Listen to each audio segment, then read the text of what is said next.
Happy New Year! And we are 7 years married, 7 years and 4 days. How do you feel? Feels like yesterday. Right. Yeah. Happy New Year. Welcome to 2024. It's like the years the years are running faster Right. than time. Yeah. So by the time you're watching this, we just celebrated our anniversary, our 7th anniversary. 7 is my favorite number. It's the number of completion, perfection and perfection and completeness. Yes.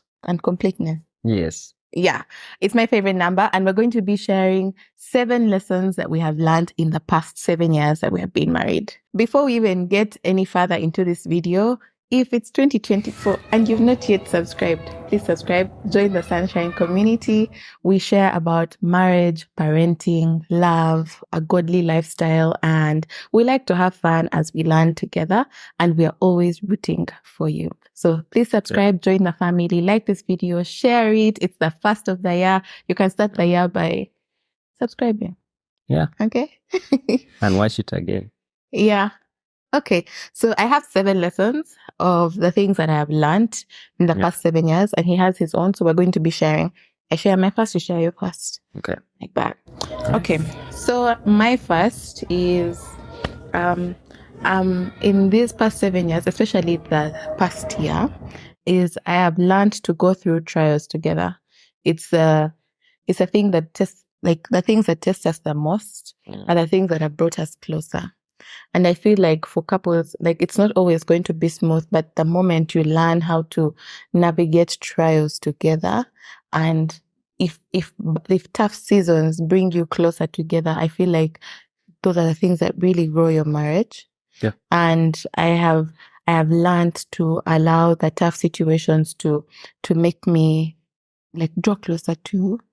Because the tough situations, you're offered 2 options. It's either you check out or you check in and hold on tighter, like hold on for dear life. So I've learned to hold on for dear life. And I feel like in the past tough situations that we have gone through, we have grown closer.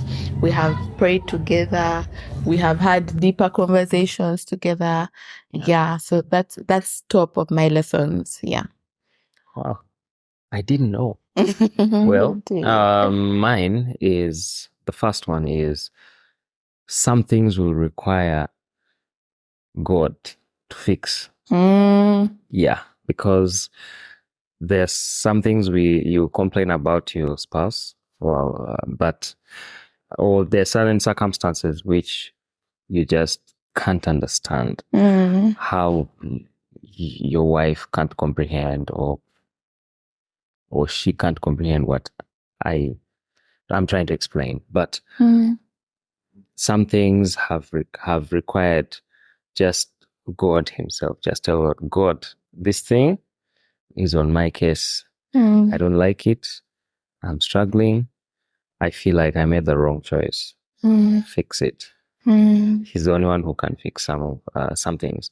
And as some things have worked out that way, there are issues we had, and we just had to reach a point and just pray.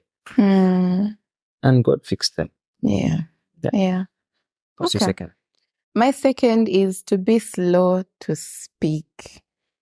If you know me, I have many words. I like to talk, and Defend yourself. I like to defend myself. I like to have the last word. And the first word. I don't like to sit back in the background. I want to be heard. But in the past year or even 2, I've been learning to be slow to speak, to actually listen, attentively listen. Because I would find that I would listen, but while I'm listening, I am in my head, I'm coming up with what I'm going to respond.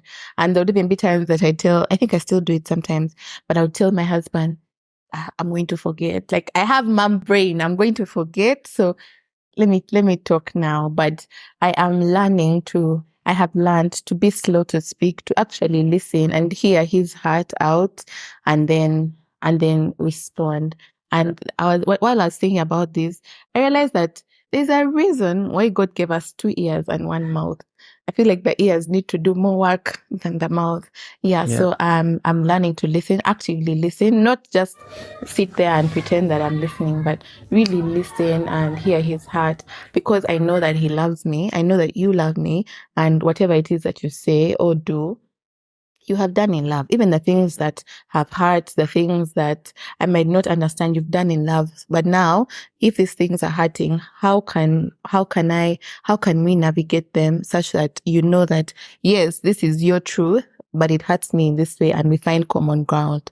Yeah. So I've learned to be slow to speak and really hear my husband out. It's a tough one, especially if you're like me, and yeah, it's a tough one. You have to bite your tongue. Agree, it's a tough one. Yeah. My second? Well, something I'm learning is that we are all damaged and we all need healing. And so me as a husband, it's my mission given by God to help my wife to heal from her damage. We can be damaged in different forms. Damage doesn't mean that all of us were abused, all of us were what's the word? What's corporal punishment? Domestic violence and what? Sometimes damage can be in the mind. Maybe you went through a scenario where the only time your father told you, I love you, was maybe on your wedding day. And so it doesn't come, you've always looked for someone to tell you I love you in another way. And so it's my mission as your husband to find out where you are damaged and help to heal. How do you help me? Yeah, and sometimes you might react in certain ways because you are actually damaged and not because that is who you are. Let me explain. I might be trying to, let's say we've just got married, okay? And then maybe I am trying to, these days I'm coming home late, okay? And maybe in the past, what you saw while growing up was that maybe, this is just an example. Say you grew up when your father would come home late. Why? Because he was spending time with someone else. Okay.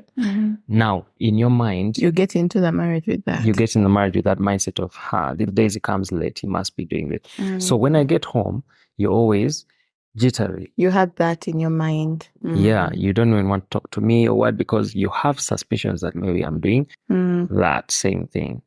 So we all have damage, and it's important for us to dig deep before we just fight because of circumstances. Yeah, it's good for us to just dig deeper and spend more time together. Learn, how did you grow up? What did you?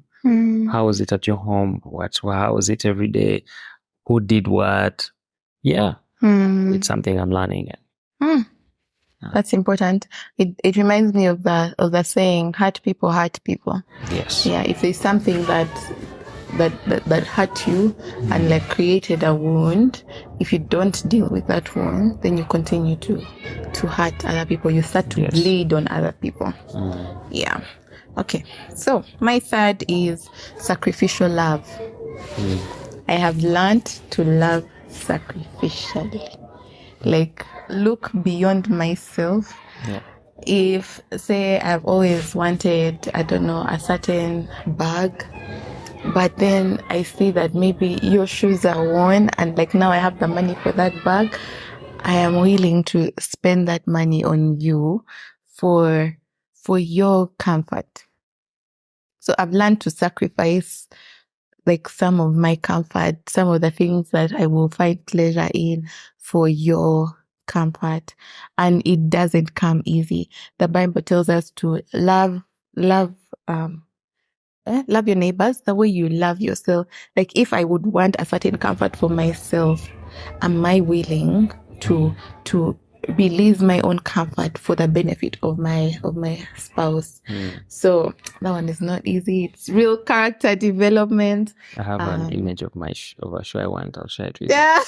I'll get it. Yeah. So I have learned to love you sacrificially.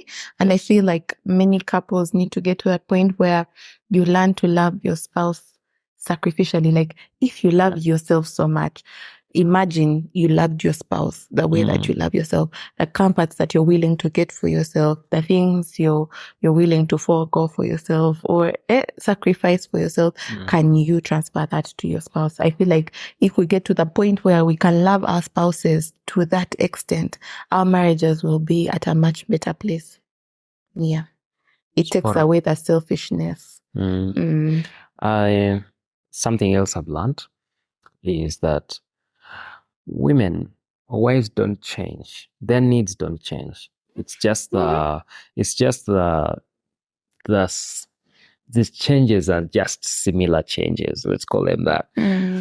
For example, when you've given birth to a baby, yes, your need may not exactly be flowers and what, but probably you need something like comfort food or things. It's really all around the same thing. So I think it's something which I have learned to put effort in to make sure that I try to fulfill the same needs that you had before we got married, when we're dating, the things that you liked, and try to do the same now.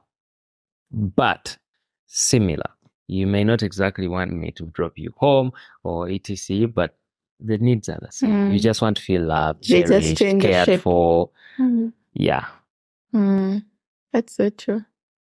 So how have my needs changed?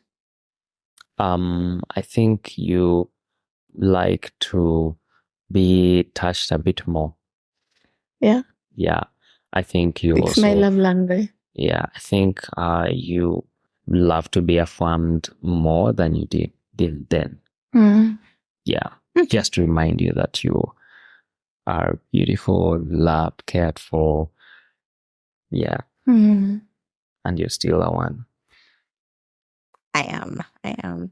My fourth is we have a better marriage when I am walking with God. I was having this talk with my friend Serena while I was getting ready for this shoot.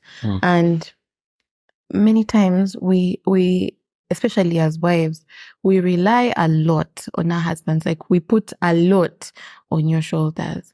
And until we get to a point where we realize that it's a human being and there are many needs that only God can meet, that I end up putting the responsibility on you and it will end up burdening our marriage. Yeah. But the moment that I am walking in step with God, I am seeking God, I am getting closer to God, I am indulging in His word, I am learning more about Him, I have a better marriage because my reliance is not on you.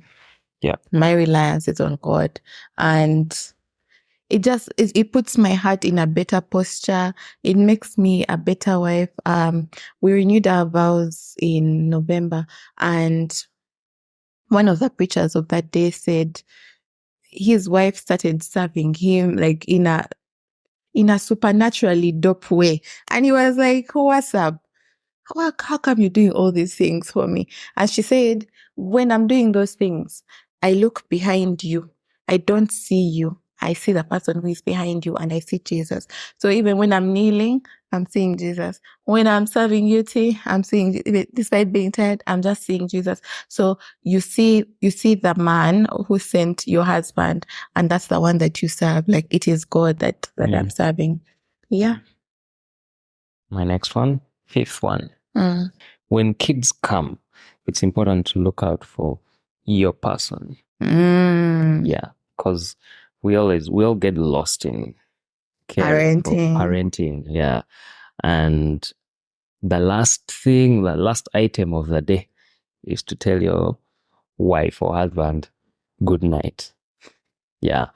And I think it's important to look out for your person, just to remind them that you're there, you care, and the marriage still exists. Because the marriage can very quickly become about the kids and not about the two of you. Yes. Yeah.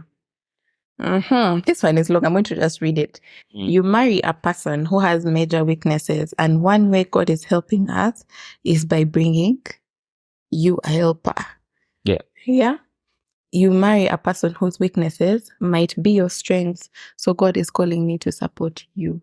Like, there are many things that I'll find very easy to do. And it's easy for me to start to judge you for not being able to do them the way that I do them or as fast as I do them.